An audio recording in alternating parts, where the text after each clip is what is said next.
Renown. If you have the fuel of renown, you need to know what you are doing. Because it's not even so much like, I'm the greatest, I'm the best. Renowns have a need to know what their contribution is. It's almost kind of, in sequencing, you're wanting to see how different individual things just interact on their own or understand them on their level. For renown, there is more, it's on a personal level, it's more on an aspect of standing out. Just because if you have sequencing does not necessarily mean you have renown. Renowns love to be recognized, of standing out from a crowd, of knowing what they're doing. Especially for me, having renown and interdependence, I don't only I don't only need to know what I'm doing, I need to know how I'm interacting with other people and what effect I'm having. And especially with improvement as well, I need to know what I'm doing and be able to see that that thing is getting better. But renown by itself just really has a comfort in standing out, not being a part of a crowd, thinking independently. They'll listen to other people. It's not like they're an island unto themselves. It just kind of feels like it.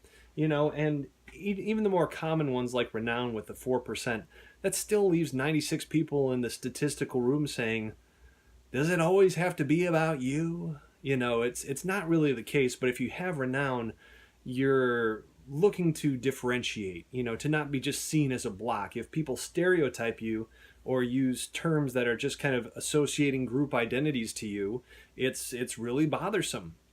Like, oh, you're just a white male. I'm like, I'm Andrew. It's like, can you just take a second and get to know me? And of course I fight that if someone has a stereotype about somebody else, I'm like, that's John. You should get to know him.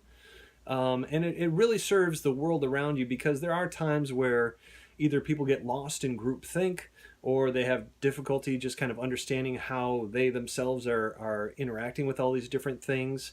And sometimes it's helpful to have someone, really take point or be the face of something.